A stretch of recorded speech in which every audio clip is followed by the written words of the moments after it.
സംസ്ഥാന സർക്കാർ ജനങ്ങളുടെ പ്രതീക്ഷയ്ക്കനുസരിച്ച് മുന്നോട്ടു പോകുന്നുണ്ടെന്ന് പാണക്കാട് സാദിഖ് അലി ശിഹാബ് തങ്ങൾ. പാണക്കാട് മാധ്യമപ്രവർത്തകരോട് സംസാരിക്കുകയായിരുന്നു തങ്ങൾ. മുസ്ലിം ലീഗ് മന്ത്രിമാർ പാർട്ടിയോട് ആലോചിച്ച് തന്നെയാണ് മുന്നോട്ടു പോകുന്നതെന്നും മദ്യനയത്തിൽ മുഖ്യമന്ത്രി തന്നെ എല്ലാം പറഞ്ഞിട്ടുണ്ടെന്നും വീര്യം കുറഞ്ഞതും കൂടിയതുമായ മദ്യം വിൽക്കരുത് എന്ന് തന്നെയാണ് ലീഗ് നിലപാടെന്നും സർക്കാരിൻ്റെതായ നയങ്ങളുണ്ടാകുമെന്നും തങ്ങൾ പറഞ്ഞു.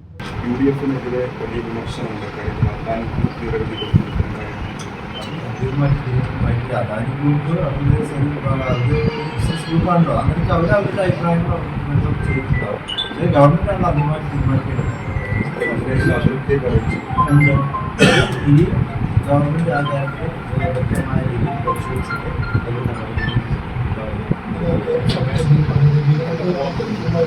ഇതിനുള്ള യോജിപ്പ് അറിയിച്ചിട്ട് മന്ത്രിസഭയിൽ ഭൂരിപക്ഷം അംഗീകരിക്കുകയാണ് ചെയ്തതെന്നാണ് ലീഗിന് ആവശ്യപ്പെട്ട് ലീഗിനെ മദ്യം വിൽക്കാൻ പാടില്ല എന്നുള്ളത്. ലീഗിനെ സംബന്ധിച്ചിടത്തോളം രണ്ട് മദ്യം വിൽക്കാൻ പാടില്ല എന്നുള്ളത് ഗവൺമെന്റിൻ്റെതായിട്ടുള്ള നയങ്ങളൊക്കെ ഉണ്ടാവും. അതിൽ ഈ മുസ്ലിം ലീഗ് തെറ്റായി പറയും. പക്ഷേ പിന്നെ ആ കാര്യത്തിൽ ഇനിയും ആലോചിച്ചിട്ട് തീരുമാനമെടുക്കുള്ളൂ. PM ശ്രീ ജനങ്ങളുടെ ആശങ്ക പരിഹരിച്ച് തന്നെയാകും മുന്നോട്ടു പോകുക എന്നും പദ്ധതിയെക്കുറിച്ച് ഉപസമിതി എല്ലാം പരിശോധിക്കുമെന്നും തങ്ങൾ പറഞ്ഞു.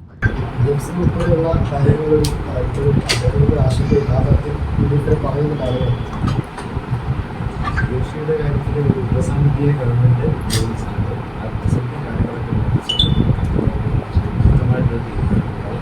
ജനങ്ങളുടെ ആശങ്ക പരിഹരിച്ചുകൊണ്ട് തന്നെ ആയിരിക്കും.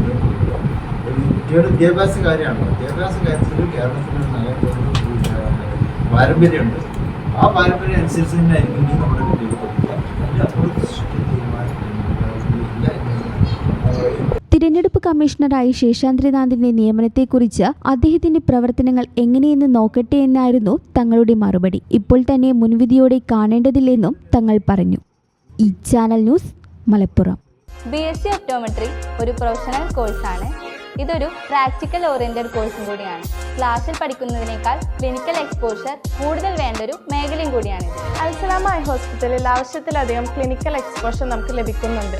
അതുകൊണ്ട് തന്നെ വേഗത്തിൽ പഠിക്കാൻ പറ്റുന്നു, എല്ലാം മനസ്സിലാക്കാനും പറ്റുന്നു. We are very happy to be the part of Al Salama Optometry College.